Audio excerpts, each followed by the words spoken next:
안녕하세요. 영화 콘텐츠 제작 그룹 온더플로어가 진행하는 팟캐스트 펀치 드렁크 무비에 오신 걸 환영합니다. 저는 오늘 진행을 맡게 된 링고입니다. 반갑습니다. 여러분은 최면술에 대해 들어보셨나요? 최면은 드러나지 않는 무의식을 다루는 도구 중 하나로 알려져 있는데요. 그런데 만약 누군가 여러분에게 최면을 걸어 살인을 저지르게 한다면 어떨 것 같나요?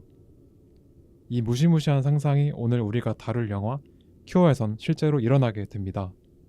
1997년에 개봉한 구로사와 기요시 감독의 큐어는 엽기적인 연쇄살인 사건을 쫓는 형사와 그 실체를 다룬 공포 스릴러 영화인데요.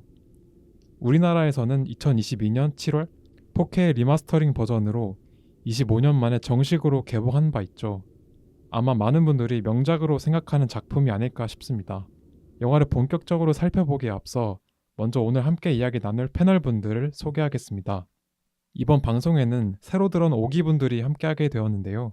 처음 소개하는 자리인 만큼 힘차고 발랄하게 간단한 자기소개 부탁드려요. 네, 안녕하세요. 이번 5기에 들어온 마치코입니다. 공교롭게도 이번 주제로 큐어를 하게 되었는데요. 최근 감기에 걸려서 제가 먼저 큐어를 해야 될 상황인데 일단 열심히 한번 임해보도록 하겠습니다. 네, 안녕하세요. 5기에 들어온 부단입니다. 부단히 노력하도록 하겠습니다. 반갑습니다. 네, 안녕하세요. 저는 4기에 이어서 다시 돌아온 콘입니다. 잘 부탁드립니다. 네, 반갑습니다. 그럼 패널분들 소개도 마쳤으니 이제 본격적으로 명작 토파보기 큐어 1부 시작하겠습니다. 오늘 명작 토파보기 큐어 1부는 영화의 전체적인 줄거리를 함께 살펴보며 진행될 예정인데요. 초, 중, 후반부로 나눈 줄거리를 하나씩 되짚어보며 영화의 내적인 요소들, 장면 분석과 연출, 캐릭터와 카메라 구도까지 다양한 측면에서 바라본 작품 이야기를 나눠보려 합니다. 그렇다면 영화 줄거리를 알아보기 앞서 다들 큐어 어떻게 보셨나요? 우선 저부터 말씀을 드리면 저는 이 큐어라는 영화가 최면 영화라는 것 이외에 사전 정보 없이 감상을 했거든요. 저도 실수이긴 한데 밤 11시에 보기 시작을 해서 중간부터 후회가 될 정도로 너무 무서웠어요. 아, 진짜요? 네, 다들 안 무서우셨나요? 네, 딱히 링고님이 그렇게까지 새 가슴인 걸로. 네, 알겠습니다. 하여튼 되게 무섭기도 했고 근래에 본 영화 중에 몰입력이 가장 좋았어서 정말 시간 가는 줄 모르고 봤던 것 같아요. 그리고 영화 주제적으로도 철학적인 질문을 던지는 영화라서 맞아요. 계속 영화를 곱씹게 되는 것 같아서 간만에 뭔가 걸작을 본 것 같다라는 느낌을 받았습니다. 혹시 콘님은 어떠셨어요? 저는 일단 이 영화를 언제 처음 봤냐면 아까 링고님이 말씀해주신 것처럼 22년도에 4K 리마스터링 개봉을 했었는데 이제 그때 개봉을 했을 때 극장에서 봤었고요. 아, 저도 진짜요? 그때 아마 밤에 봤던 걸로 기억을 해요. 근데 아무래도 극장이어서 사운드도 훨씬 더 빵빵하고 큰 화면으로 보다 보니까 훨씬 몰입감이 좋았던 걸로 기억을 해요. 개인적으로 제가 되게 좋아하는 영화 중에 하나고 또 이 큐어만의 스산한 분위기와 좀 어떤 평화로운 잔인함이 되게 그렇죠. 인상적인 영화였던 것 같아요. 혹시 부단님은 어떠셨어요? 저는 일단 녹음해서 할 작품을 같이 정하고 나서 처음 봤는데요. 사실 일본 영화들을 그렇게 찾아보는 편은 아니라서 그냥 봐야겠거니 하고 보고 있었는데 이제 오프닝에 큐어라는 영어 글자가 먼저 뜨잖아요. 맞아요. 그래서 왠지 모르게 좀 끌리는 게 있었던 것 같고 이제 작품 자체는 일본 영화스럽다. 이제 한국의 도파민을 좀 벗어났다. 그래서 그렇죠. 이제 도파민을 좀 벗어나보자. 한국적인 도파민을 원하는데 약간 결이 달랐다. 네, 맞아요. 그래가지고 알겠습니다. 또 재밌게 봤던 것 같습니다. 네. 저는 22년도에 재개봉을 했을 때 봐야지 하다가 결국엔 놓쳐가지고 그래서 작년 가을쯤에 OTT로 보게 되었는데요. 그 작품을 보면서 마치 저도 정신병에 걸릴 것만 같은 그런 그렇죠. 느낌을 받았고 뭔가 되게 비현실적이면서도 다르게 보면 현실적으로 일어날 수 있는 그런 살인사건이라는 생각이 들어서 되게 일반적인 공포 영화랑 다르게 현실 공포 이런 느낌을 맞아요. 받았던 맞아요. 그런 작품이었습니다. 네, 패널분들 모두 영화를 인상적으로 감상하신 것 같은데요. 왠지 각자 다른 취향을 가진 패널분들이 모인 것 같아 다양한 이야기를 나눠볼 수 있을 것 같습니다. 그만큼 오늘 방송이 굉장히 기대가 됩니다. 그러면 이제 본격적으로 영화를 함께 살펴볼까 합니다. 먼저 초반부 줄거리 콘님이 소개해 주실 수 있을까요? 네, 영화는 기묘한 연쇄 엽기 살인 사건을 쫓는 형사 타카베의 모습과 함께 본격적인 이야기가 시작되는데요. 연쇄 살인 사건의 용의자들은 모두 다른 사람이지만 아이러니하게도 그들의 살인 방법은 똑같은 방식으로 나타납니다. 한편 자신의 이름 외에는 기억하지 못하는 마미야라는 인물이 등장하게 되고 그를 만난 이들 또한 살인을 저지르면서 미군 같은 사건의 실마리가 점차 드러나게 됩니다. 네, 혹시 초반부에 흥미로웠던 장면이나 연출이 혹시 있으셨나요? 마츠코님 혹시 있으셨나요? 네, 저는 영화의 가장 초반의 살인 사건에서 주인공인 타카베 형사가 용의자를 찾는 장면이 되게 흥미로웠는데요.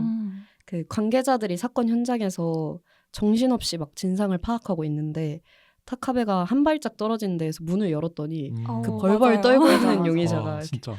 막 이러는 모습을 보고 되게 타카베 형사력, 직감 이런 거를 잘 느낄 수 형사력. 있는 오프닝이었다고 맞아요. 생각합니다. 되게 소름 끼치고 되게 인상적이었어. 초반부터 되게 맞아요. 강렬했어. 되게 사실 저는 그 안에 어떻게 들어가 있지? 약간 그러니까요. 이런 생각도 들었던 것 같아요. 몸이 엄청 구겨져 있잖아요. 맞아요. 그러니까요. 되게 유연하신 것 같아요. 네, 그럼 콘님은 어떠셨어요?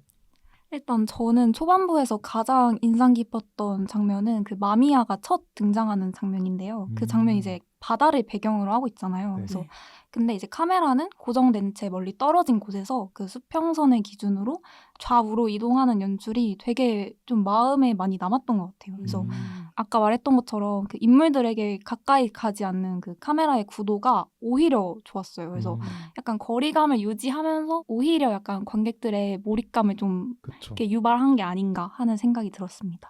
이게 롱테이크인데 맞아요. 너무 길잖아요. 그래서 네.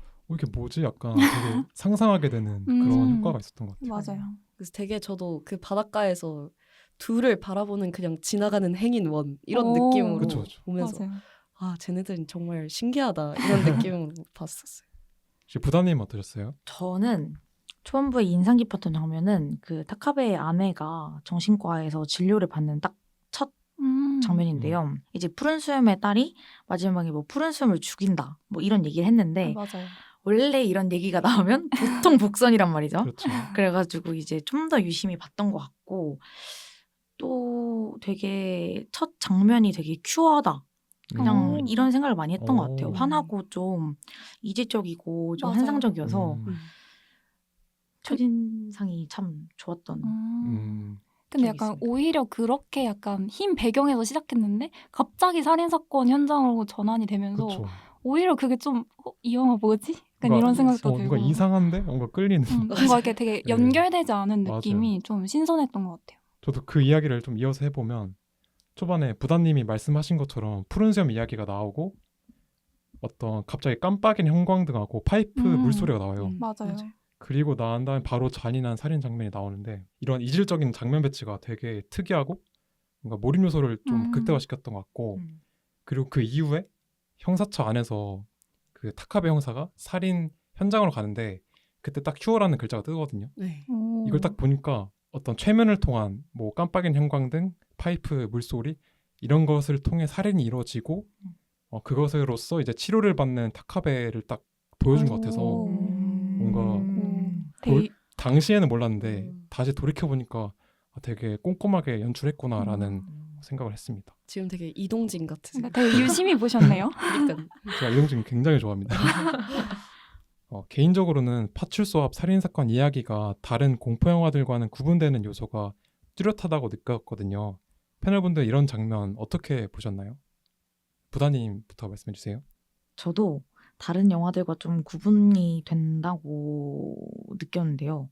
좀 확연하게 공포로 다가오는 장면이었던 것 같아요. 뭔가 잔인이라고 하면은 미야지마 의사가 공중 화장실에서 이제 사람을 X자로 죽인 뒤에 얼굴 가죽을 벗기는 게 좀 잔인하다고 할 수 있었는데 이제 파출소 씨는 총으로 아무 감정 없이 그냥 바로 쏘는 게 좀 공포스러웠던 것 같고 이제 저도 이걸 볼 때 화난 낮에 이제 새소리 들리는 환경에서 봤단 말이에요.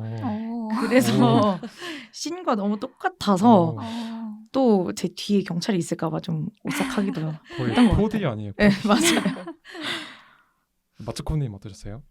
저는 그 일반적인 공포 영화는 되게 미지의 인물에게서 그런 공포 요소가 끌어낸다고 생각을 하는데 형사 타카베와 악으로 보이는 마미야가 처한 상황을 관객한테 모두 보여주잖아요. 맞아. 그래서 이러한 미지의 인물이 없는 편이라고 생각을 했는데 그런데 이 미지의 인물을 배제한 채로 마미야라는 인물이 어떤 생각을 가지고 있는지 아니면 또 다음에 어떤 행동을 할지가 예측이 안 되다 보니까 그게 좀 더 훌쩍 관객의 눈앞에 다가온다고 느꼈고 그리고 대낮의 파출소 앞에서 일어나는 게 뭔가 좀 전에 얘기했던 그 미지의 인물 이런 게 배제되고 다 보여주면서 살인사건이 맞아요. 일어나잖아요.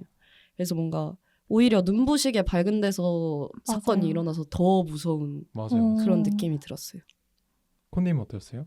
개인적으로 약간 저는 경찰이라고 하는 그 신분도 좀 되게 아이러니하게 느껴진 게 이제 경찰이 경찰을 죽이잖아요. 네.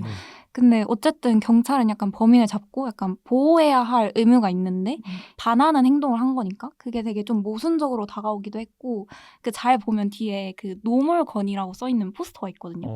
근데 이 문구와 대조 되게 정말 총으로 망설임 없이 이렇게 죽이는 게 되게 상반되게 느껴져서 좀 흥미로웠던 것 같아요. 그런 세세한 연출까지 있었군요. 그러니까요. 네. 저 못 봤는데. 저도 되게 동의를 하고 일단 새소리 말씀하셨는데 되게 평화로운 배경에 오이다 경관이 그냥 일상적으로 쓰레기통에 쓰레기를 버리고 이제 갑자기 햇빛을 한번 보더니 갑자기 총을 쏘거든요.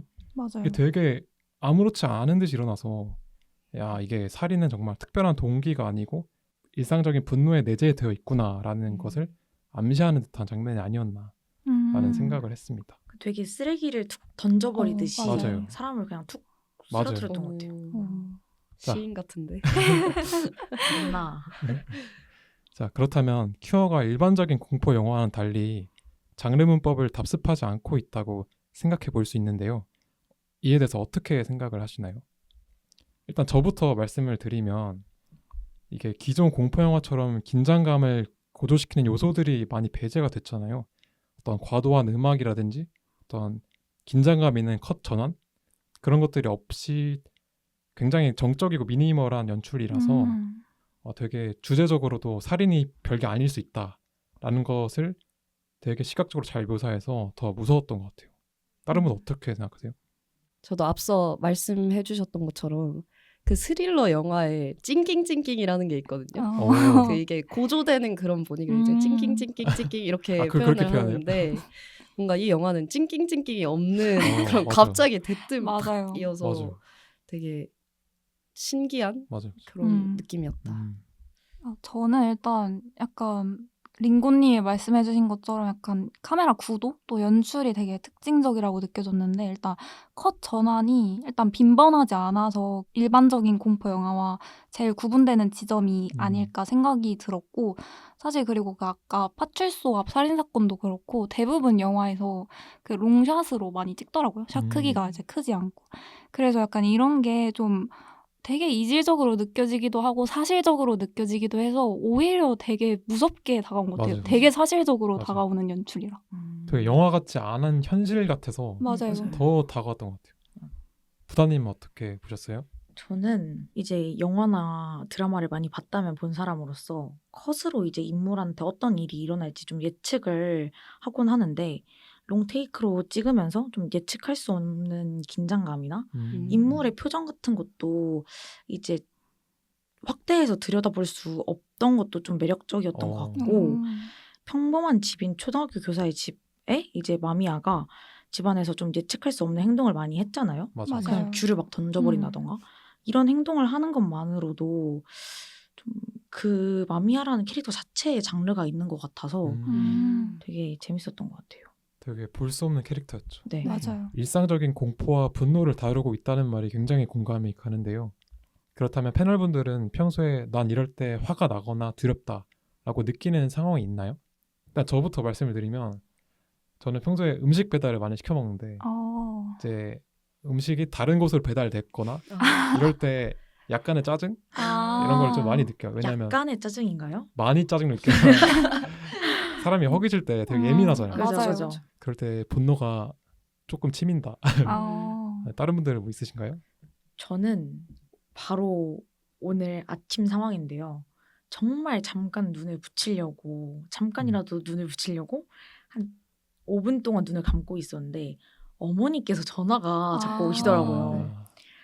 화를 내면 안 되는데 이제 화가 자꾸 나게 되는 제가 자는 게 좀 소중한 사람이라서 진짜요? 순간적으로 화가 살짝 치밀더라고요. 저도 방금 부다님이 말씀하신 거랑 같은 상황인데 저는 거기서 공포를 느꼈거든요. 제가 잠이 되게 많은 편인데 지난 학기 때 이제 시간표 이슈로 아침 수업이 많은 편이었는데 제가 물론 수업을 듣는 건물에서 5분 거리에 자취를 하긴 하지만 9시 30분 수업인데 25분에 딱 눈을 떴을 때 등줄기에 땀이 그냥 주르륵 주르륵 흐르면서 와 이거 어떡하지? 하고 양치를 2분 만에 하고 그냥 바로 나가면서 공포감에 떨면서 가는 그런 상황들이 있습니다. 이게 적당히 좀 멀면은 그냥 포기하고 마는데 네, 또 맞아요. 가까우니까 맞아요. 어떻게 뛰면 될 수 있지 그쵸, 않을까 그쵸. 하는 마음으로. 그렇죠. 콘님은 있으세요? 난 저도 그 마츠코님이랑 부다님이랑 되게 비슷한 상황인데 저는 그 마츠코님이랑 반대로 저는 잠이 없는 편이어서 잠자는 게 더 소중한 거예요. 그러니까 잠을 잘 못 자서 잠자는 게 되게 중요한데 제가 막 낮잠을 자거나 아니면 잠깐 잠들었는데 누가 이렇게 깨울 때 있잖아요. 그때 약간 순간적으로 되게 예민해지고 그죠. 짜증이 엄청 많이 난다. 그죠. 그렇습니다. 공감합니다. 그쵸? 네. 잠이 진짜 소중해요, 진짜. 맞아요. 마지막으로 영화 오프닝에 대한 얘기를 해볼까 합니다. 오프닝 속 후미에는 푸른 수염의 결말을 알고 있다고 답하지만 이후 등장한 씬에선 처음 보는 책이라고 답하는데요. 이렇게 어긋난 설정이 가지는 의미가 따로 있다고 생각을 하시나요? 마츠코님 어떻게 생각하세요? 저는 그 타카베 아내인 후미에게 앓고 있는 정신질환이 더 많이 안 좋아졌고 이게 나중에 타카베한테 어떠한 영향을 끼치지 않을까라는 그런 걱정? 그런 생각을 하게 되었습니다. 그게 기억 상실증이라고 해야 되나요, 그걸? 그것까진 모르겠는데 그냥 네. 좀 그 후미의 정신질환? 정신질환. 네. 그리고 실제로 그거를 쓰는 방법이래요. 실제 그 진짜요? 네, 환자를 치료할 때, 약간 아. 상담할 때. 네. 오. 저는 사실 이 앞뒤 이렇게 상황이 맞지 않은 이 설정이 되게 헷갈리기도 하고 좀 상징적으로 다가왔던 것 같은데 약간 되게 상황 자체가 모호하잖아요. 근데 이 타카베가 쫓는 연쇄 살인 사건 역시 그게 초반부에서는 그 원인과 결과가 되게 모호하게 나타나져서 이렇게 원인을 알 수 없는 모호한 설정들이 반복적으로 등장하는 게 이후에 이제 등장하는 그 최면과 연결되는 게 아닌가 하는 생각이 들었어요. 저는 푸른 수염이 배우자를 살해하는 동화 속 캐릭터잖아요. 이 초반 장면에서는 후미에가 이 푸른 수염한테 시집간 딸이 푸른 수염을 죽였다는 내용을 기억을 해요. 근데 중반부에는 그 똑같은 그 병원에서 그 의사와 얘기하는 장면에서 기억을 못 하거든요.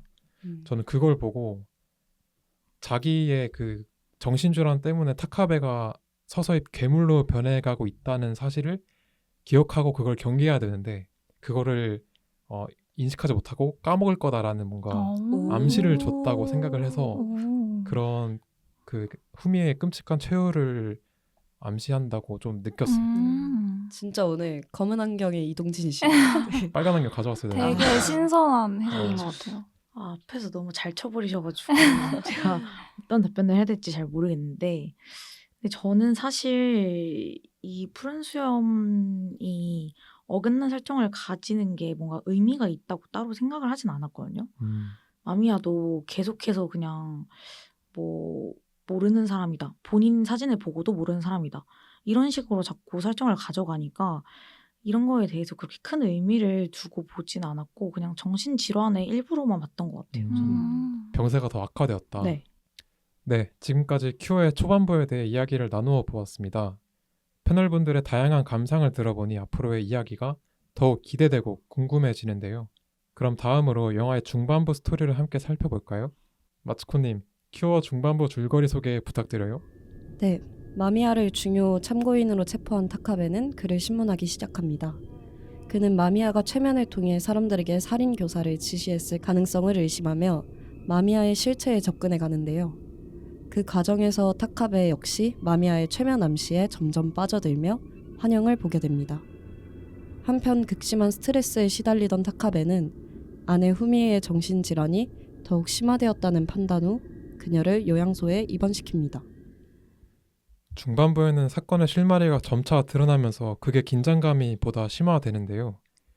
혹시 기억에 남는 장면이나 연출이 있으신가요? 콘님 혹시 어떠셨어요? 저는 일단 가장 기억에 남는 장면은 그 타카베가 환영을 보는데 거기에 이제 후미에가 그 자살하는 모습이 그거 나타나잖아요. 진짜. 저는 그게 정말 정말 멍 때리고 볼 정도로 너무 기억에 많이 남는 장면인데 되게 노골적이고 사실적으로 그려져서 섬찟했던 기억이 있어요. 맞아요. 그리고 약간 그 환영이 나타나기 전에 그 원숭이나 또 어떤 그런 환상적인 인서트들이 그렇고 굉장히 기묘하고 스산한 장면 중에 하나라는 생각이 듭니다. 맞아요. 저도 그 장면이 가장 기억에 남는데 음. 처음 그 장면을 봤을 때 되게 굉장히 사실적이어서 맞아요. 섬찟한 그런 느낌을 받았고 되게 흔히 굉장히 슬픈 일이 있으면 막 소리내서 엉엉 운다 이런 맞아요. 표현을 그렇죠. 쓰잖아요. 근데 뭔가 말할 수 없이 슬프거나 충격적이어서 아무 말도 못하고 그냥 좌절하는 그런 타카베의 연기가 그냥 아, 진짜. 와 너무 일품이어가지고 놀랐고 그리고 뭔가 이 상황에서 타카베는 슬플까 아니면 한편으로는 후련할까 이런 복합적인 감정을 느낄 수 있는 장면이어서 더 기억에 남는 것 같아요. 맞아요. 저까지 이 장면을 선택해도 되나요? 네. 후미의 죽음에 이제 타카베가 봤던 장면들이 이제 오버랩되고 그거에 따라서 좀 혼미해진 타카베의 정신 상태를 본 게 저는 좀 인상 깊었던 것 같고요. 이제 실제로 아내가 죽었다고 생각해서 그 절규하는 장면이 저는 참 일본 영화스럽다. 한국에선 이제 일본 소리 어. 지르고 그냥 물건 깨 부시고 뭔가 어, 그런 식으로 넘어갔을 수도 있을 것 같은데 이제 소리 없이 절규를 맞아요. 하는 장면 자체도 참 좋았던 것 같아요. 저는 그 기억에 남는 장면이 세탁소 장면 기억하세요? 네. 그 타카베가 세탁소에 들어가고 그 옆에 손님이 있는데 네. 그 손님이 자꾸 중얼거려요. 막 네. 뭐라고 욕을 하면서. 맞아요. 근데 그거를 타카베가 이렇게 지켜보는데 와 그런 일상적인 분노에 가득 찬 사람 그거를 딱 보는데 제가 느끼기에는 타카베도 뭔가 그 세탁소를 가게 된 동기가 집에서 세탁기를 못 쓰게 되잖아요. 아내 때문에. 그래서 자기도 이렇게 울분이 가득 찼는데 그 사람을 보면서 자기도 뭔가 대리만족을 하는 것 같은 그런 느낌을 받아서 되게 뭔가 별거 아닌 장면일 수 있는데 되게 인상 깊게 다가왔던 것 같습니다. 맞아요. 저는 사실 그 장면을 보면서 그 주인이 앞에 있을 때는 그 옆에 있는 손님이 그냥 멀쩡한 척 맞아요, 하다가 맞아요. 이제 맞아요. 주인이 사라지니까 이제 그제서야 맞아요. 이제 분노를 터뜨리잖아요. 근데 또 주인이 다시 오니까 멀쩡한 척 멀쩡한 가면을 쓰는 게 되게 사람들이 정말 자기 안에 내재돼 있는 분노를 이제 그걸 억누르면서 다 가면을 쓰고 살아가는구나. 좀 그거를 표현한 장면이 아닌가 맞아요. 생각이 들었어요. 집요하게 마미아를 쫓던 타카베는 마침내 그의 정체를 알게 되는데요. 영화에서 두 인물의 비중이 큰 만큼 얘기를 안 해볼 수 없을 것 같습니다. 일단 저는 그 마미아 역을 맡은 하기와라 마사토의 얘기를 좀 하고 싶은데 저 결과적으로 이 캐스팅이 너무 좋았다고 생각을 해요. 왜냐면 마미아가 자기 자신을 계속 텅 비어있는 존재라고 묘사를 하잖아요. 이 마사토의 얼굴을 보면 정말 특색이 없어요. 지금도 기억이 잘 안 날 정도로 되게 평범한 인물인데 그런 텅 비어있는 존재라는 이미지랑 되게 잘 어울려서 되게 캐스팅이 좋았다고 생각을 하고 일단 타카베와 마미아 이미지가 겹쳐서 보이는 것도 조금 의미심장했는데 비슷한 버버리 코트를 입고 머리 길이도 덥수룩하고 그리고 유일하게 최면이 안 걸리는 인물이 타카베이기도 하고 그래서 뭔가 두 명이 같은 운명을 타고났다라는 거를 초반에서부터 계속 뭔가 풍기는데 그런 점들이 되게 신선하고 흥미로웠던 것 같습니다. 저는 이제 좀 배우분들에 관련해서 좀 얘기를 하면 타카베를 맡으신 배우분이 이게 좀 한국에서는 최민식 배우님 같다고 생각을 했거든요. 좀 외적으로도 그런 느낌이 세고 카지노라는 작품에서 나왔을 그런 외적인 이미지가 좀 세서 자꾸 대입을 해서 보게 되니까 타카베가 좀 정의롭고 되게 노련하고 이럴 거라고 저는 생각을 많이 했었거든요. 근데 이제 마미아를 만나고 그랑 대화를 좀 하면서 폭력성이 계속 짙어지고 뭔가 한번 폭발을 하게 되니까 잘못 생각했구나. 맞아. 이런 생각도 좀 하게 됐던 것 같고 마미아를 맡으신 배우님께서는 목소리 톤 자체가 좀 홀리는 느낌이 맞아. 그쵸. 있어서 맞아. 밑에 이런 저도 이제 그 라이터를 같이 보게 되는, 그래서 최면에 안 걸릴래 안 걸릴 수가 없는 맞아요. 그런 맞아요. 보이스를 가지셨던 것 같습니다. 콘님 어떠셨어요? 일단 저는 약간 배우분들 연기보다는 그 캐릭터의 비중을 실어서 얘기를 해보자면 일단 그 마미야의 그 어떤 메스머리즘 또 최면에 약간 심취했던 의대생이라는 설정이 되게 흥미롭게 다가왔던 것 같아요. 개인적으로 그 어떤 컬트적인 요소가 있는 영화들을 되게 좋아하는데 그런 점에서 이 캐릭터성이 굉장히 인상 깊게 남았고 한 가지 더 흥미로웠던 점은 그 타카베가 이제 처음에는 저는 되게 이성적이고 되게 정의로운 형사인 줄 알았거든요. 맞아요, 근데 맞아요. 이제 마미야를 만나고 점점 그의 어떤 체면에 빠져들게 되면서 그 폭력성이 점점 짙어지잖아요. 막 경찰을 이렇게 때리고 맞아, 맞아. 그 마미야랑 신문하는 그 장면에서도 막 커피를 이렇게 뿌리고 이런 게 마미야를 만나면서 타카베 또한 그 폭력성이 굉장히 짙어지는 인물로 묘사되고 있다. 이런 생각이 들었습니다.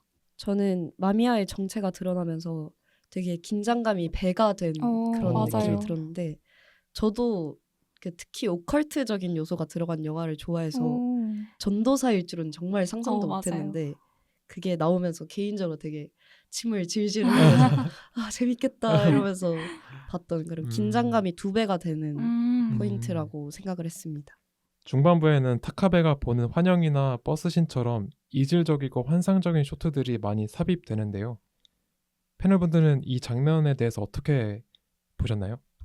일단 저부터 말씀을 드리면 저는 그 버스신에서 뒤에 구름이 보이는 게 뭔가 환상 같기도 하고 이게 뭐 무지개 다리 건너는 건가? 뭔가 죽는 건가? 라는 느낌도 들었고 그랬는데 이제 그 장면을 다시 보니까 그 후미에와 타카베가 그 버스를 타기 바로 직전에 부엌칼이 잠시 등장해요. 한 1초 정도 딱 등장하고 그 씬으로 넘어가는데 그걸 딱 보니까 아 나중에 타카베가 후미를 그렇게 위협하는 존재가 되겠구나 라는 그런 암시를 잠깐 보여주는데 연출이 되게 세세했다. 좋았다 라고 생각을 했습니다. 저도 약간 링고님하고 의견이 비슷한 것 같은데 실제로 이 버스씬이 그 타카베의 상상인지 현실인지 좀 관객들 사이에서도 의견이 많이 갈린다고 하더라고요. 그래서 저도 그 장면을 보면서 되게 화면 자체가 좀 꿈을 꾸는 것처럼 환상적이고 몽롱하다는 느낌을 많이 받았고 네. 또 이전 쇼트들과 되게 다르게 약간 흰빛이어서 좀 이질적으로 굉장히 많이 튀잖아요. 이런 쇼트들이 중간중간에 이제 삽입이 되고 현실과 환상이 구분되지 않으면서 좀 관객들도 같이 약간 이렇게 최면 상태에 빠져드는 듯한 느낌을 받은 것 같아요. 그래서 되게 의도적으로 연출을 정말 세심하게 많이 신경 썼구나라는 느낌이 들었습니다.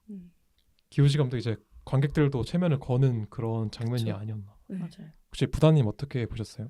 저는 이제 초반부에는 타카베가 환영이나 이런 환상적인 숏들이 많이 없다가 중반부로 넘어갈수록 아 얘도 최면에 지금 빠지고 있구나. 맞아요. 아닌 척했지만 계속 빠지고 있구나. 그쵸. 뭐 이런 거를 조금 느꼈던 것 같고 이제 아내를 정신병원에 데려다 주잖아요. 네. 거기에선 되게 타카베가 좀 차갑고 별거 음. 아닌 것 같이 행동을 하는데 버스씬에서는 되게 또 제가 느끼기에만 그런 거예요. 좀 다정한 것처럼 뭔가 보였던 것 같아서 근데 그런 것 같긴 해요. 제가 최면에 걸렸나요? 그럴 수도 있어요. 그러니까요. 아직 최면에 안 깨진 걸 수도 있어요. 아무튼 좀 이질적이고 타카베도 많이 위태로워 보이기도 했던 것 같아요. 그 의사가 타카베한테 그러니까 아내를 맞아요. 데리러 온 타카베한테 말하잖아요. 내가 보기엔 당신이 더 정신질환에 맞아요. 걸린 것 같다. 맞아요. 아 그게 정말 뼈가 있는 말이었구나라는 생각을 그 했습니다. 사람만 정상인. 네. 저는 이 부분을 보면서 그 프랑스 영화 마담 프루스트의 비밀 정원 같다는 생각이 들었는데 이 작품이 되게 뮤지컬 같은 그런 환상적인 구도로 유명한 영화여서 뭔가 비현실적인 느낌이 들지만 이 장면에서는 근데 영화는 전체적으로 되게 현실적인 느낌이 많이 들어서 저도 부다님 같이 뭔가 중반으로 넘어갈수록 환상을 보는 경우도 늘고 해서 타카베가 정신 상태가 좀 걱정되는 그런 장면이었습니다. 맞아요. 영화의 명장면인 타카베와 마미야의 숨막히는 대면에 관한 이야기도 빠질 수 없죠. 다들 이 장면 어떻게 보셨나요? 부단님 어떻게 보셨어요? 저는 솔직히 타카베가 연기를 하고 있다고 생각을 했거든요. 오, 타카베가 이제 좀 폭발하는 장면이 나왔을 때 연기를 하는 건가? 좀 일부러 어. 마미야한테 최면을 오히려 본인이 걸려고 연기를 하는 건가? 이런 생각도 들었었는데 이제 응원했던 것 같아요. 그때는. 타카베를? 타카베를. 저도 살짝 아니, 그런 마음이었어요. 그래요? 진짜 체면 걸린 것 같은데. 그러니까 둘이 체면 걸렸는데. 아니 타카베를 좀 내심 응원하게 되더라고요. 어. 그래서 타카베를 뭔가 응원하면서 보기도 했던 것 같고 그럼에도 마미야가 최면을 너무 잘 걸어서 능력자예요. 진짜 저 같아도 걸릴 것 같아서 어린 나이에. 숨 진짜. 막히게 맞아요. 봤습니다. 공부를 잘했던 것 같아요. 맞아요. 메스머리즘 공부를 아주 그러니까요. 기가 막히게 잘했던 것 같아요. 열심히. 혹시 코님 어떻게 보셨어요? 일단 저는 이 장면이 영화의 하이라이트 중 하나라고 생각을 하거든요. 그래서 일단 다른 사람들과 달리 그 마미야의 질문에 자신의 이야기를 차분히 내뱉는 타카베가 기억에 남는데 약간 체면에 완전히 빠지지 않은 채 또 남편과 또 경찰로서의 어떤 의무, 책임감 또 거기서 오는 약간 어떤 모순된 감정들 이런 것들을 그 마미야에게 그 진실되게 이렇게 털어놓는 그 타카베가 굉장히 대단하기도 하고 또 마미야가 대단하다고 말을 하는 이유가 공감이 되기도 하고 그랬던 것 같아요.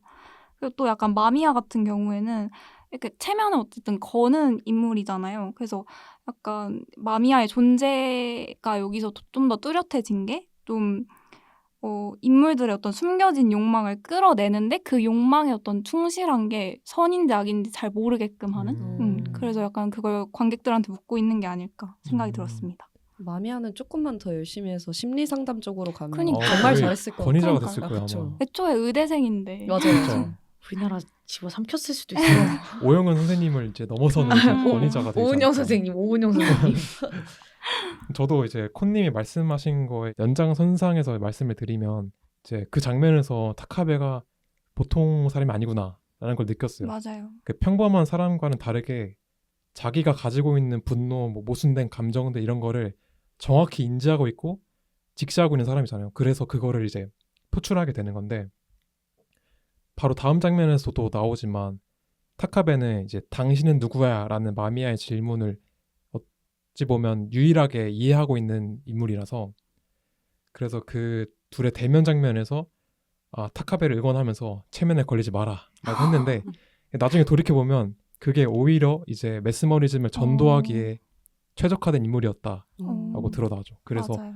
어찌 보면 그 대면 장면에서 더 나쁜 비극이 예견된 그런 장면이 아니었나라는 생각을 했습니다. 저는 이 장면에서 영화에 있어서 인물들의 라인을 되게 중요한 연출로 이용을 하잖아요. 예를 들면 어떤 인물은 오른쪽에 배치를 해두고 어떤 인물은 왼쪽에 두고 이러는데 뭔가 이 숨막히는 대면 씬에서 마미야가 오히려 더 주도적으로 뭔가 라인을 넘나들면서 그런 느낌이 들어서 뭔가 이 마미야라는 인물이 참 쉽지 않은 그런 비존스의 인물이다 라는 느낌을 확 받았습니다. 아마 패널분들 모두 영화를 보면서 비슷한 서스펜스를 느끼셨을 것 같은데 이런 긴장감이 어떤 요인으로 온다고 생각을 하셨나요? 일단 저부터 말씀을 드리면 저는 이 독특한 사운드가 한 몫을 했다고 생각을 했어요. 이게 제가 평을 봤는데 이 사물들이 계속 소리를 내잖아요. 네. 이런 극대화된 사물들의 소리가 인간의 내면적인 악을 목격한 사물들로 비명을 지르고 있다라는 평도 있더라고요. 근데 되게 공감을 했어요. 되게 그 정도로 일상적인 사물의 소리가 극대화된 연출이 보통의 장르 영화에서 탈피한 문법이었다고 생각을 해서 어떤 그런 이질감에서 관객을 긴장시키는 요소가 있지 않았나라는 생각을 했습니다. 콘님 어떻게 생각하세요? 일단 저도 그 링고님의 의견에 동의를 하고요. 제가 느꼈던 이 서스펜스는 사실 이 서사를 굉장히 점진적으로 촘촘히 확대하는 방식이 굉장히 마음에 많이 남는데 마미아의 정체도 굉장히 천천히 서서히 드러나고 또 사건의 진실, 또 마미아가 체면을 어떻게 거는지 그런 과정 자체가 굉장히 촘촘하고 사건이 진행됨에 따라서 점진적으로 드러나서 그 점이 약간 서스펜스를 관객들에게 느끼게끔 하지 않았나. 맞아요. 네, 그런 생각이 들었습니다. 되게 템포는 느린데 긴장을 놓을 수가 없어가지고 맞아요. 더 이렇게 맞아요. 쪼면서 봤던 것 같아요. 맞아요. 저는 영화의 주인공을 두 부류로 나누면 형사와 연쇄 살인 용의자로 나눌 수가 있는데 주로 형사가 주도권을 가지고 진행이 되잖아요. 맞아요. 근데 큐어에서는 그 반대로 마미아가 주도권을 가지는 음. 편이어서 이런 주객 전도로부터 음. 긴장감이 더 온다고 맞아요. 생각을 했습니다. 저는 이제 타카베 형사의 서사는 되게 많이 풀어졌잖아요. 안에도 네. 등장하고. 음. 근데 마미야의 서사를 1절 거의 풀질 않았던 게 정말 미치광이로 그냥 보게만 했던 게 참 어디로 튈지 모르겠고 약한 그렇죠. 모습 자체를 보여주질 않아서 뭐 등짝의 화상이라던가 이런 것들을 보여주긴 했지만 그거에 대한 걸 좀 잘 풀진 않아서 그거로부터 좀 긴장감이 많이 왔던 것 같아요. 맞아요. 연출이 아주 진짜 기가 막혔던 것 같아요. 맞아요. 과연 결말은 어떻게 될지 무척 궁금한데요. 그럼 이제 후반부로 넘어가 보도록 하겠습니다. 부다님, 후반부의 줄거리는 어떻게 되나요? 타카베의 수사에 도움을 주던 친구 사쿠마 역시 최면에 걸려 자살하게 되면서 극은 절정을 향해 달려가게 되는데요. 마미야의 은신처를 찾아간 타카베는 계속되는 도발에 총격을 가해 마미야를 죽입니다. 홀로 남겨진 타카베는 낡은 녹음기로부터 흘러나오는 음성을 들으며 최면 상태에 빠져들게 되는데요. 영화는 홀가분하게 식사를 하는 타카베의 뒤로 다시금 살인이 연상되는 장면을 마지막으로 끝이 나게 됩니다. 후반부에 흥미로웠던 장면이나 연출이 있으셨나요? 저는 일단 그 후반부에 그 후미에이 죽음이 가장 기억에 많이 남는데 이 후미에이 죽음이 그 타카베가 이전에 보았던 그 원숭이의 시체처럼 그 목에 X자가 남겨진 맞아. 채로 죽잖아요. 그래서 이런 몽타주 되는 장면들이 굉장히 인상이 깊었고 또 사쿠마가 결국에는 이제 자살이죠. 그렇죠. 어쨌든 네. 죽게 된다는 거. 그래서 아마 타카베가 사쿠마를 가둬놓지 않았다면 사쿠마는 타카베를 죽이지 않았을까 이런 생각이 들었습니다. 혹시 마츠코님 어떻게 보셨어요? 저는 그 이미 죽은 마미아를 총으로 계속 쏘는 장면이 되게 흥미로웠는데요. 맞아요. 뭔가 아내에게 또는 마미아에게 아니면 자기 본인에게 감정이 솔직하지 못하고 꾹꾹 눌러 담아왔던 분노가 마지막에 되게 폭력적으로 분출되는 느낌을 받아서 그래 그렇게라도 해야 너의 화가 풀리겠다라는 그런 생각이 들어서 충격적이면서도 되게 흥미롭게 봤던 것 같습니다. 저도 이어서 말씀을 드리면 저는 이렇게 마미아한테 총격을 계속 가하는 장면까지는 타카베가 그래도 완전히 타락하진 않았구나 라고 생각했는데 그 다음 장면에 그 추궁기에 그 칼을 들고 치유하라 라는 그런 소리를 들으면서 바로 확 변하잖아요. 네. 되게 그 장면이 되게 섬뜩했고 그리고 그 추궁기가 있는 방에 보면은 물이 되게 고여있거든요. 네. 맞아요. 근데 물이 보면은 마미아가 타카베한테 최면을 걸 때 시도했던 그런 상징물이 물이었잖아요. 네. 그런 거를 딱 결합해서 생각을 해보면 타카베는 진짜 당할 수밖에 없었구나 마미아한테 라는 생각이 들었습니다. 부단님 혹시 인상적인 연출 있으셨나요? 저는 그 레스토랑이라고 해야 되나요? 타카베가 레스토랑에 이제 첫 번째 간 씬을 보여줄 때는 음식을 다 남겨요. 거의 하나도 먹지 맞아요. 않은 상태로. 근데 이제 서빙하시는 분이 정말 아무렇지도 않게 하나도 손도 대지 않은 음식을 그대로 가져가잖아요. 맞아요. 그래서 이 사람도 체면에 걸렸나 이 사람도 좀 이상한데 하면서 좀 나름 재밌게 봤던 것 같고 근데 이제 맨 마지막 장면이 그 서빙하시는 분이 이제 칼을 드는 걸로 그렇죠. 끝이 나잖아요. 그래서 역시 내가 맞았어. 역시 내가 맞았어. 이러면서 조금 흥미있게 봤던 것 같아요.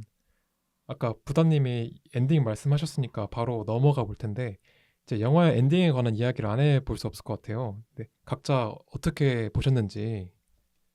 저는 일단 타카베가 굉장히 홀가분하게 밥을 먹잖아요. 근데 이렇게까지 홀가분하게 보이는 그 타카베 모습이 영화 내에서 진짜, 처음이었다고 맞아요. 느껴졌거든요. 그래서 되게 편안해 보이는 표정이었는데 약간 그 이유가 마미야를 죽이고 또 어떤 연쇄살인 사건을 해결한 것에서부터 오는 게 아니라 결국엔 아내가 죽었다. 여기서부터 좀 심적인 부담이 줄어들고 편안해진 게 아닐까 하는 생각이 들었어요. 그래서 그 마미야와의 대면 씬에서도 나왔듯이 어쨌든 타카베는 아내를 짐처럼 여기고 있었고 결국엔 아내가 죽었기 때문에 그 남편으로서의 의무를 다할 필요가 없어져서 이게 결국엔 또 영화 메시지와도 연결이 되는 것 같고 굉장히 의미심장한 장면인 것 같습니다.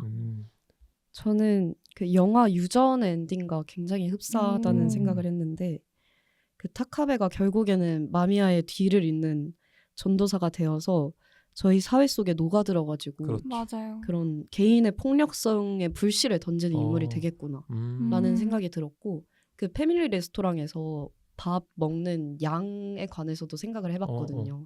이전에는 다 남겼는데 마지막에는 거의 다 그렇죠. 야무지게 식사를 진짜 하시는데 맛있게 먹었어요. 그 밥을 먹는 행위 자체가 식욕이잖아요. 맞아요. 인간의 욕망이니까 뭔가 이 타카베도 자신의 욕망에 좀 더 솔직한 그런 인물이 되어서 살인 사건으로 따지면 해결은 됐지만 굉장히 찝찝하고 그런 맞아요. 엔딩이었던 것 같아요.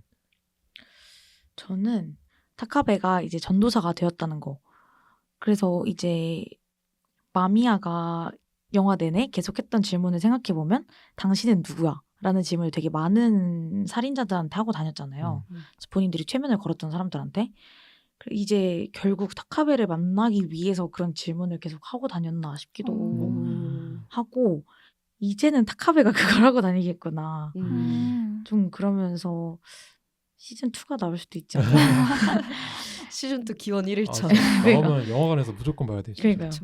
이제는 저도 영화관에서 재밌게 볼 수 있지 않을까 하면서 생각을 해봤던 것 같습니다.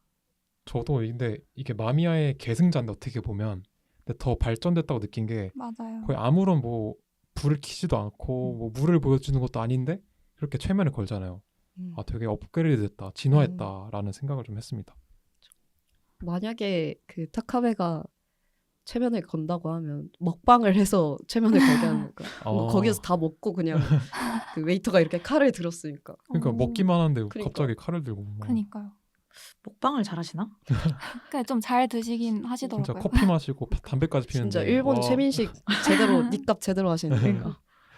그렇다면 영화에서 반복되는 질문이죠. 당신은 누구냐라는 마미야의 질문이 어떤 의미를 갖는다고 생각을 하시는지 한번 의견 들어볼게요. 저는 당신은 누구냐라는 말을 들으면 들을수록 좀 마미야가 자신에게도 최면이 걸려있는 상태라고 생각을 했었거든요. 엔딩이 나오기 전까지는. 좀 자신에게 묻는 질문이자 이 영화에 등장하는 인물들의 욕망이나 감정을 하나하나 좀 다 끄집어내는 원초적인 질문이라고도 생각을 해요. 그리고 좀 사회가 정의하는 규범에 어긋나는 행동들을 하고 싶은 충동을 이제 계속해서 끄집어내주는 질문이지 않았나. 그래서 이제 좀 경찰관이나 뭐 의사나 이런 모범적인 직업을 가진 사람들이 이런 행동을 하게 이제 충동을 끄집어냈지 않았나 생각을 했었습니다. 저도 약간 부담님이랑 같은 연장선상의 얘기인 것 같은데 좀 그 어떤 개인의 욕망이긴 하지만 그 사회적인 위치 이면에 존재하는 욕망이라고 이해를 했거든요. 그래서 약간 그런 욕망과 그 위치에서부터 오는 분노가 무엇인지에 대해서 묻는 질문이라고 생각을 했어요. 그래서 약간 최면에 걸린 사람들이 모두 그 살인을 저지르는데 결국 살인이란 게 그 사회 제도에서 가장 반하는 행위이잖아요. 또 그렇기 때문에 이제 이 사회 속에 형성된 자아 그 반대편에는 어떤 것이 있는지 묻는 질문이 아닐까 싶고요. 그래서 약간 이 기요시 감독님이 이 질문을 은유해서 약간 일본의 어떤 사회의 본질에 대해서 묻고자 한 것이 아닐까 하는 생각이 들었습니다. 일본 사회가 어떻게 보면은 굉장히 예의를 많이 갖추고 맞아요. 되게 격식을 차리잖아요. 근데 네네. 이면에 숨겨진 것들에 대해서 이야기가 많잖아요. 맞아요. 되게 뒤에서 뒷얘기 많이 하고 맞아요. 근데 그런 것들을 되게 잘 캐치하신 것 같아요. 네. 그래서 결국에는 약간 이 부부, 약간 가족이라는 것들이 하나씩 파괴가 되면서 기본적인 사회 그 안에 있는 단체가 하나씩 없어지는 그죠. 그런 느낌을 받았어요. 저는 되게 그 사람들이 이름을 짓는 행위가 본인이나 아니면 다른 어떤 거를 이렇게 네모반 듯하게 결론을 내릴 수가 없어서 일부러 그런 행위를 한다고 생각을 했는데 뭔가 이런 것처럼 이름이나 직위를 뺀 너는 무엇이냐 그리고 너는 무엇을 원하냐라는 그런 답변자의 욕망을 이렇게 귤 껍질 벗기듯이 이렇게 진짜. 하나하나 맞아요. 까버리는 그런 느낌이 들어서 이 질문 자체가 그런 의미라고 생각을 맞아요. 했습니다. 네, 마지막으로 영화 제목이 굉장히 의미심장한데 제목이 큐어인 이유는 무엇이라고 생각을 하시나요? 일단 저부터 말씀을 드리면 단순하게 그냥 타카베가 아내를 죽임으로써 완전한 치유가 됐다라는 어떤 뜻에서 큐어라고 지은 것 같은데 이게 내면에 쌓인 분노를 가장 극단적으로 표출한 게 어떻게 보면 살인이잖아요. 근데 이런 반사회적인 행동을 두고 치료라고 이름 붙인 게 굉장히 아이러니하게 느껴지고 좀 섬뜩하게 다가왔던 것 같습니다. 저도 비슷한데 억압된 약간 욕망이 표출되고 또 아내가 죽고 또 그렇기 때문에 책임에서 자유로워지고 약간 이 모든 게 타카베 입장에서는 결국엔 좀 치료이고 구원이라고 느껴졌을 것 같아요. 그래서 결과적으로 그 방법이 약간 살인일지어도 자기가 어떤 치료를 받고 또 치료를 행하는 이가 된 그 타카베를 좀 지칭하는 제목이 아닐까 하는 생각이 들었습니다. 저는 반대로 좀 마미아의 입장에서 이 제목을 해석을 해봤는데 그 엔딩에 다다랐을 때 그 치료 추금기 그걸 듣잖아요. 그래서 그 추금기에서 듣는 것처럼 마미아는 이런 욕망을 깨닫는 행위 자체가 하나의 치료라고 생각을 하고 마미아가 일종의 집도이가 돼서 사람들에게 최면을 걸었기 때문에 이 큐어는 마미아가 생각하는 이 연쇄살인의 본질은 곧 치료이다. 이런 의미로 큐어라고 짓지 않았을까 생각해봤습니다. 좋네요. 저는 또 타카베를 응원하는 입장으로서 이제 타카베가 온전히 정신이 치료되지 못한 좀 반어법이라고 생각을 했었거든요. 이제 타카베가 연쇄살인에 계속 집착을 하게 되면서 마지막쯤에는 이제 정신과 주치의도 아내보다 더 위험해 보인다 이런 말을 했잖아요. 근데 이제 타카베의 정신이 온전히 치료되지 못하고 결국 마미야에게 좀 먹혀 들어감으로써 치료되지 못한 것을 좀 반어법으로 좀 돌려서 제목을 짓지 오히려 않았나. 반어법으로. 타카베를 응원하는 사람의 입장으로서는 그렇습니다. 무한 지지자가 여기 있고. 그러니까요. 나중에 전도하신 거 아니에요? 그러니까요. 그럴 수도 있어요. 조심하세요. 지금 거의 뭐 신도인데? 타카베 신도인데? 지금까지 영화 큐어의 전체적인 줄거리와 연출, 장르적인 특징과 상징까지 패널분들이 생각하는 다양한 이야기를 자유롭게 나누어 보았는데요. 영화의 특징적인 장면이나 설정까지 세세하게 살펴보니 공포 영화임에도 여러 해석이 가능한 여러모로 대단하고 매력적인 작품이라는 생각이 듭니다. 이어지는 2부에서는 구로사와 기요시 감독에 관한 이야기를 비롯하여 영화의 비하인드 등 흥미로운 작품 외적인 이야기를 많이 나눠볼 예정이니까요. 방송 끝까지 저희와 함께 해주세요. 2부로 넘어가기 전 영화 초반부 화면 속 잔인한 살인사건과는 모순되게 경쾌한 사운드가 삽입되는데요. 영화 큐어의 OST 애니멀 매그니티즘 듣고 가겠습니다.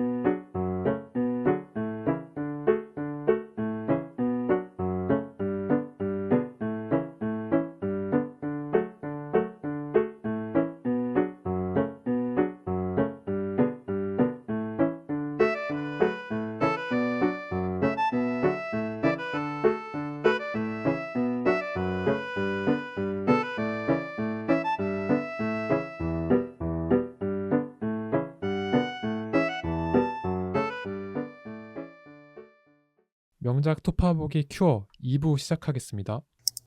앞서 예고한 것처럼 2부에서는 작품 외적인 부분을 중심으로 이야기해볼까 하는데요. 먼저 영화의 촬영 비하인드부터 같이 이야기해보면 좋을 것 같아요. 저부터 말씀을 드리면 이 엔딩 장면에서 원래 서빙하는 여자가 살인을 저지르는 장면까지 찍었다고 해요. 근데 나중에 편집 과정에서 그 장면을 자른 건데 저는 개인적으로는 이 배제한 이 선택이 더 옳았다고 생각을 해요. 저도요. 더 뭔가 여운이 더 짙게 남는 것 맞아요. 같아요. 네, 어떻게 보셨어요? 저도 약간 오히려 뒷이야기를 생략함으로써 좀 해석의 여지를 많이 남겨둔 게 아닐까 하는 맞아요. 생각이 드네요. 맞아요. 제가 이제 다음 촬영 비하인드 얘기를 해보자면 제가 앞에서 좀 인상 깊었던 장면으로 언급하기도 했는데 시라소토 해변 롱테이크 씬이 촬영 당일 날씨가 변덕이 너무 심해서 이거를 통째로 그냥 담아야겠다 하는 감독님의 즉흥적인 판단이었다고 해요. 그래서 본래의 콘티를 다 버리고 과감히 롱테이크로 찍었다고 해서 역시 거장이 괜히 거장이 아니구나. 거장의 감각. 네, 그런 생각이 들었습니다. 저는 이 영화에 대해서 처음에 몰랐어서 녹음을 준비하면서 이제 알아본 거로는 봉준호, 아리에스터 등 이제 세계 거장들이 좋아하는 영화로 되게 유명하다고 맞아요. 하더라고요. 이제 마틴 스콜세지도 큐어에 되게 호평을 많이 맞아요, 한 맞아요. 걸로도 알려져 있다고 하더라고요. 역시 거장은 거장을 정말. 알아보는 거. 그러니까요.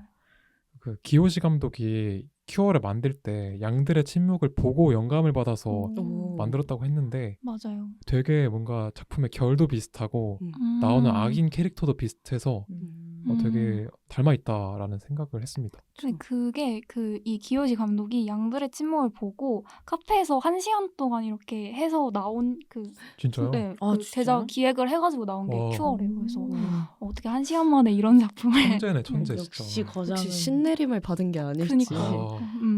다양한 비하인드 얘기 잘 들었습니다. 함께 이야기 나눠보니까 영화가 더 흥미롭게 느껴집니다. 다음으로는 큐어의 감독 구로사와 기요시 감독에 대해 이야기해볼까 하는데요. 구로사와 기요시 감독은 일본을 대표하는 거장 중에 한 분이시잖아요. 감독님에 대해 알고 계신 이야기나 작품에서 드러나는 특징이 있을까요? 구로사와 기요시 감독의 신작에 관한 얘기를 한번 해보려고 하는데 2024년 9월에 개봉 예정인 클라우드라는 신작이 있는데 이번 영화도 뭔가 좀 기묘한 인물이 나옵니다. 근데 이제 스다마사키가 주연을 맡게 되었고 물건 재판매를 통해서 돈을 벌려는 그런 수수께끼한 청년이 나온다고 하는데 되게 이 구로사와 감독은 참 미스터리한 청년을 좋아하는 것 같다. 진짜 마미아처럼. 맞아요. 네. 제가 얘기해보자면 약간 기요시 감독님 영화를 몇 편 봤는데 저는 약간 도쿄를 되게 배경으로 많이 하고 있고 또 어떤 인간 소통 또 어떤 일본의 사회 문제 등의 무거운 주제를 굉장히 잘 다루는 감독이라고 생각을 해요. 그리고 또 여담이지만 기요시 감독님이 제작사에게 앙겔로플로스라는 이제 그리스 감독님이 계신데 그 감독님처럼 찍고 장리꼬다르처럼 편집하고 싶다고 말했다가 이게 뭔 소리냐라고 야단을 맞은 일화가 있대요. 그래서 저는 이걸 보고 제가 이제 앞서 언급한 감독님들 영화를 다 봐서 되게 웃겼어요. 약간 무슨 의미인지 알 것 같아서 좀 진짜요? 웃겼어요. 저는 봉준호 감독님 이야기를 하고 싶은데 봉준호 감독이 기요시의 팬으로 되게 유명해요. 맞아요. 그게 어떻게 말했냐면 만약에 구로사와 기요시의 팬클럽이 생기면 자신과 하마구치 류스케 감독이 팬클럽 회장 자리를 두고 다툴 것 같다라고 밝혔는데 이제 하마구치가 기요시 감독의 제자로 되게 유명하잖아요. 맞아요. 그 정도로 봉준호 감독이 기요시의 팬이었다라는 또 비하인드가 있는데 이제 봉준호하고 하마구치 류스케 감독은 지금은 세계적인 거장이 됐잖아요. 맞아요. 기요시 감독이 이 얘기 들으면 되게 뿌듯할 것 같아요. 그렇죠. 내가 정말 잘했구나. 내가 그래도. 키웠다. 이러면서 내 팬들이 이 정도로 얼마나 이러면서. 진짜. 좋네요. 네. 저는 이제 1983년에 로망포르모 이제 간다천 음란 전쟁으로 정식 데뷔를 하셨잖아요. 근데 이제 찍을 수 있는 것을 찍겠다라는 기요시의 판단이 너무 멋있었던 것 같아요. 영화 철학. 네. 영화처럼. 그만의 영화 철학이라고 해야 되나? 찍을 수 있는 것을 찍겠다. 말이 멋있지 않나요? 멋있어요. 이 사람이 해서 멋있는 걸 수도 있어요. 맞아요. 우리가 하면은 제가 찍을 수 있는 것을 찍겠다. 하면 이제 셀카 이런 거 같은 거 찍고. 맞아요. 한 가지 더 말해보자면 그 기요시 감독님이 가장 작품을 같이 찍고 싶은 배우가 송강호 진짜요? 배우예요. 네, 오. 그래서 꼭 한번 와, 추진되었어요. 대박이겠다. 송강호 네. 되게 중년 그런 배우를 거, 좋아하는 네, 것 그러게요. 같아요. 맞아요. 고레에다 히로카즈한테 그래서 되게 살짝 부러워했대요. 오. 실제로 브로커 같이 찍어서 되게 부럽다고 아, 언급하셨더라고요. 근데 신기한 게 이제 송강호가 한국어를 하는 배우인데 네. 외국 거장들이 보기에도 연기를 잘한다고 느끼는 거 보면 그렇죠. 되게 신기하네요. 감정선을 네. 확실히 잘 활용하는 맞아요. 배우인 것 같아요. 혹시 오늘 다룬 큐어 이외에도 구로사와 기요시 감독의 다른 작품을 보신 적이 있나요? 일단 저는 안 봤어요. 왜냐하면 큐어를 보고 너무 무서웠기 때문에 아, 일단은 남겨두고 있는데 혹시 다른 분들 어떠셨어요? 저는 그 기요시 감독 영화들을 대체로 좋아하는 편이거든요. 근데 이제 저도 약간 예전 작품들은 화로모 절망 이런 것들 대표작만 보고 좀 비교적 최근 작품들을 많이 본 것 같아요. 그래서 사실 저는 기요시 감독님 영화 중에 가장 좋아하는 게 오늘 다룬 큐어지만 큐어. 큐어를 제외하면 그 도쿄 소나타라는 영화가 있거든요. 유명하죠. 네. 어, 이 영화 가족 영화인데 되게 잔인한 가족 진짜요? 영화. 네. 또 잔이네? 아 근데 그런 잔인함이 아니라 되게 마음적으로 슬픈 잔인함. 아. 그래서 만약에 가족 영화 좋아하시면 오. 추천드립니다. 뭔가 고레에다 히로카즈의 가족 영화랑 약간 결이 다른가요? 약간 그 제가 느끼기엔 약간 어느 가족이랑 좀 결이 아, 비슷한데, 비슷하다. 네. 근데 이 도쿄 소나타가 되게 좀 분위기는 사실 큐어랑 좀 비슷한 것 같아요. 약간 정적인 그런 분위기, 이런 연출들은 비슷한데 또 마지막에 좀 이건 희망찬 암시로 끝나서 뭐 큐어가 너무 무서웠다 하면은 오. 도쿄 소나타를 보시는 걸 추천드립니다. 순한 버전. 그치. 네. 링고님한테 링고님 굉장히 잘 잘 어울려요. 어울려요. 좋아하실 네. 것 같아요. 저 보고 네. 싶네요. 진짜 어느 가족이 제 그 인생 영화거든요. 어, 그래요? 오. 오, 봐야겠네요. 그 아까 앞서서 그 기요시 감독님이 이 큐어 영화를 양들의 침묵 보고 이제 만들게 됐다고 하셨잖아요. 그래서 양들의 침묵과 좀 어떤 비교되는 연출이나 설정에 대해서 얘기를 해보자면 그 양들의 침묵 안에 그 한니발이라는 한니발. 캐릭터가 이게 굉장히 어떤 정신과 의사로 네. 나오잖아요. 맞아. 네. 근데 이게 약간 그 큐어의 그 캐릭터 설정을 좀 비슷하다는 생각이 들었어요. 인육을 먹는 그런 극악무도한 범죄자지만 어떤 그 되게 천재적인 그 정신과 의사라는 설정이 약간 마미야랑도 대응이 되는 것 같고 사쿠마라는 그 타카베 친구의 역할이랑도 비슷한 것 같고 또 이 양들의 침묵에서 그 한니발이랑 그 스탈린이 처음 대면하는 장면의 그 연출이 그 타카베가 마미야 신문하는 씬 연출이랑 되게 비슷하다고 느꼈어요. 되게 그 어깨를 되게 많이 잡아서 표현한 거. 저는 그렇게 느꼈습니다. 저도 그 한니발 인물에 대한 얘기를 조금 해보고 싶은데 그 양들의 침묵에서 메인이라고 할 수 있는 한니발 렉터 인물이 있잖아요. 그렇죠. 맞아요. 근데 이 한니발이라는 드라마 작품이 있어요. 알아요. 맞아요. 그래서 그게 되게 생각이 났는데 이 드라마 한니발도 형사에 속하는 인물이랑 연쇄살인마에 속하는 인물이 주객 전도가 되면서 일종의 가스라이팅이랑 스톡홀름 신드롬을 최대화한 시리즈물이어서 되게 감정선이나 그런 전개가 큐어랑 비슷하다는 생각을 했어요. 구로사와 감독이 양들의 침묵을 보고 이제 큐어라는 영화를 만들었는데 또 이 큐어라는 영화를 보고서 영감을 받아서 봉준호 감독이 살인의 추억을 만들었다고 해요. 맞아요. 근데 그 세 영화 모두 어떤 미지의 인물, 이해할 수 없는 범인의 악행을 이해하려고 노력하는 주인공이 등장한다는 점에서 뭔가 공통점을 맞아요. 공유하고 있는 것 같고 근데 셋 다 뭔가 특색이 다 달라요. 그러니까 양들의 침묵은 보면서 안소니 호킨스 진짜 연기 잘한다. 진짜 사이코 같다. 라는 생각이 들었고 살인의 추억은 뭔가 이 답답한 형사들의 모습을 보면서 웃기기도 하고 되게 답답하고 약간 블랙 코미디 같은 느낌? 그쵸. 근데 이 큐어는 진짜 말 그대로 공포 영화스러웠어요. 저한테는. 그리고 또 마지막으로 뭔가 질문이 남아서 너는 누구냐? 그래서 가장 제 뇌리에서 떠나지 않는 영화로 남은 것 같아요. 약간 살인의 추억은 큐어랑 약간 전체적인 플롯 기본 구성도 그렇고 톤 앤 매너가 좀 유사한 느낌도 드는 것 같아요. 그리고 약간 그 형사 캐릭터도 좀 약간 증거보다는 약간 직감 이런 거에 집중하는 그런 캐릭터에 좀 약간 관련성이 있지 않을까 생각이 드네요. 맞습니다. 자, 그렇다면 마지막으로 방금 언급한 두 작품 이외에 큐어를 보면서 떠올랐던 또 다른 영화가 있었나요? 있다면 자유롭게 얘기해 주시고 없더라도 추천작 하나씩 부탁드립니다. 저부터 말씀을 드리면 저는 오컬트 영화를 자주 보는 편은 아닌데 큐어 이전에 재밌게 본 오컬트 영화가 곡성이에요.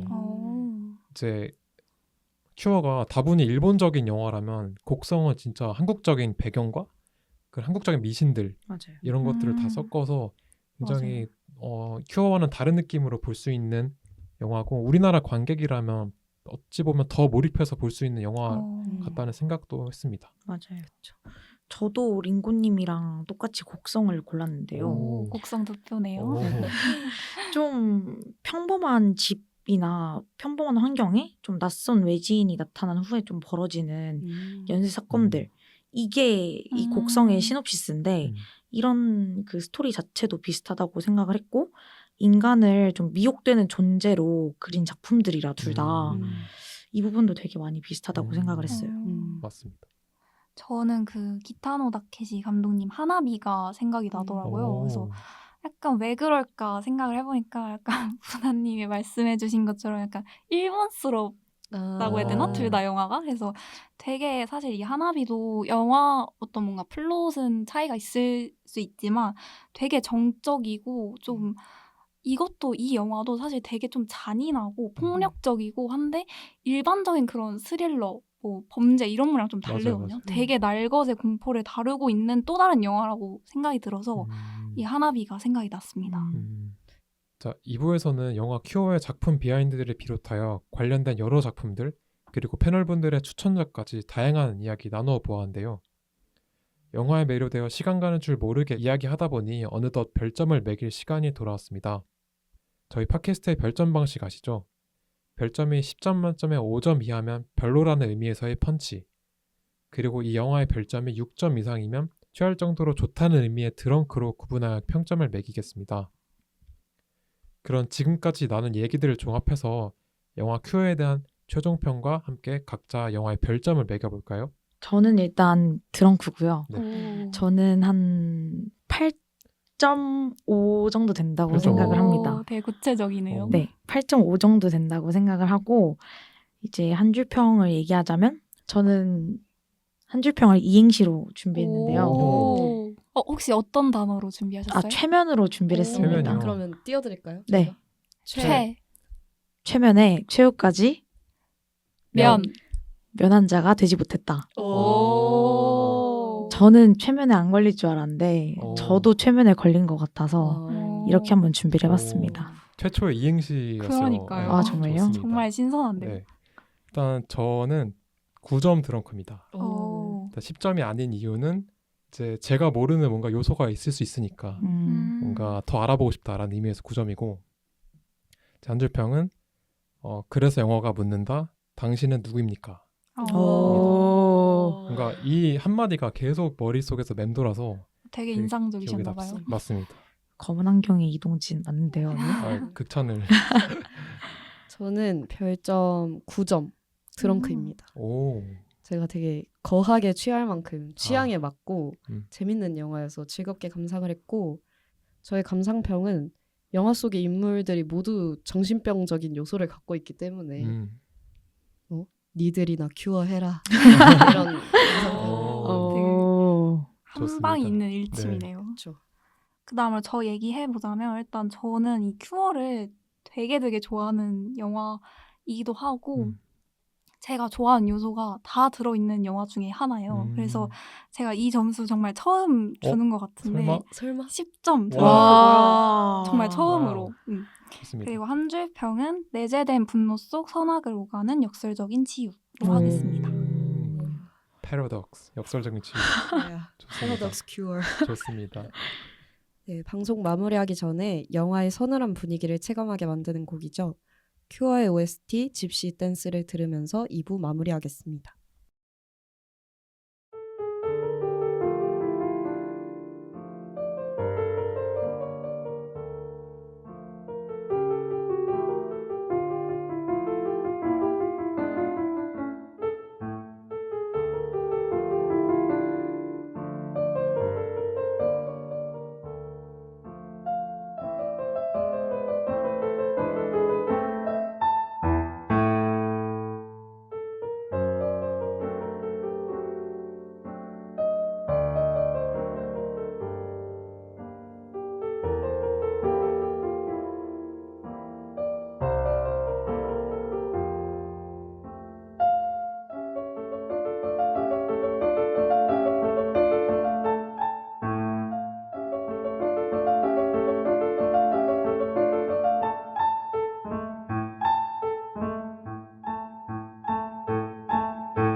오늘 방송에서는 구로사와 기요시 감독의 영화 큐어에 대한 전체적인 줄거리와 연출, 알찬 비하인드까지 다양한 이야기 함께 나누며 작품이 가진 매력을 알아보았는데요.